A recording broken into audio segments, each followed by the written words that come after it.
Hello and welcome back to The Rate We Hike. Today we will be discussing the elusive emergency savings account.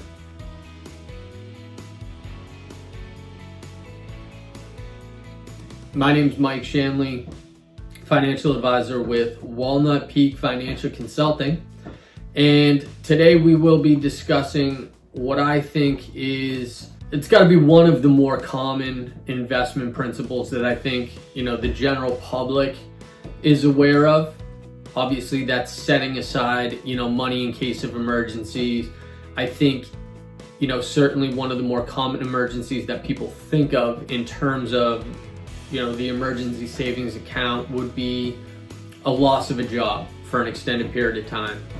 But certainly some of the other ones, damage to a house or an emergency within a house, hot water heaters, things like that, damages to cars, certainly healthcare and things of that nature. So those are all emergencies that I think typically come to the top of people's heads. This conversation has come up a couple times in the last couple of weeks for me, which is why it's top of mind and why I wanted to handle it. The numbers that have kind of been thrown out, somewhere between 3 and 6 months salary, which obviously is a big number and kind of puts people back on their heels. When you talk about that number, immediately nobody even really wants to tackle the challenge because it seems like unrealistic. The way it comes back to you is, how would you expect somebody to put aside 3 to 6 months salary, simultaneously do their living expenses? Which is a great question, because 3 to 6 months salary is what people expect you to put aside for an engagement ring in your 20s. It is. It's a daunting task. So nobody even really tries to consider doing it. It's also a bad way of doing it for a couple reasons. One, nobody wants to try to consider doing it because it's such a big number. Two, you don't actually make your salary. People contribute portions of their salary to employer plans, and so that diminishes what they make, and then taxes are taken into account, so that goes down.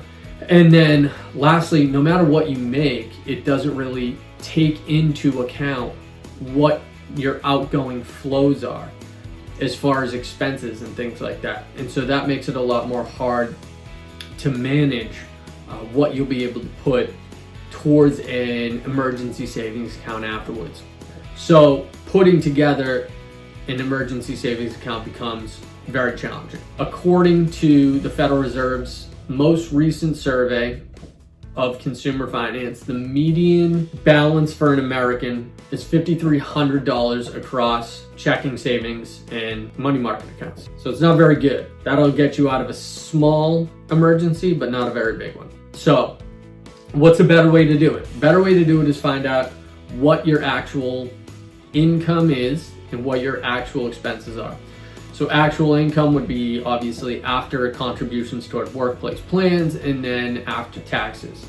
And then your actual expenses would be what you actually need to survive, right? To get by, your actual expenses. So you might be saying, well, that sounds like a budget.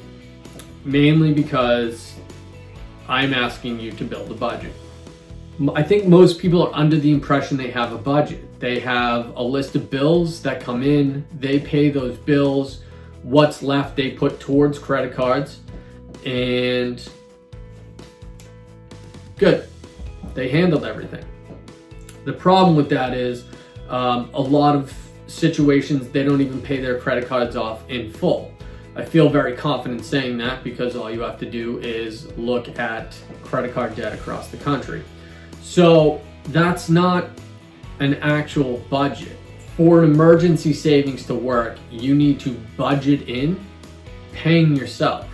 There needs to be an expense line item for savings. It should be mortgage, rent, automobile, insurance, utilities, savings account, $150, $200, whatever the case may be. So that's how that should look. If you don't learn to do this, this is going to make your retirement planning and saving so hard, because the way your income comes in and the way your expenses look are going to be so different than the way they look right now. Let me give you an example of what this is going to look like. I live in Massachusetts. I'm 39 years old. I wanted to somehow try to relate this to people that might look like me, cost of living and stuff like that. So I did $85,000. So $85,000, I contributed $5,000 to a workplace retirement plan. That gives us $80,750. After taxes, you're left with $59,824. I hope you'll let me round that to 60. So you're working with a $60,000 income net. If you divide it by 12, it's $5,000 a month.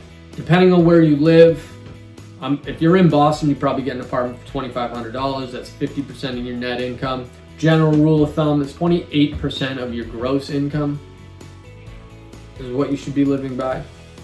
So that would be a wild idea to live like that.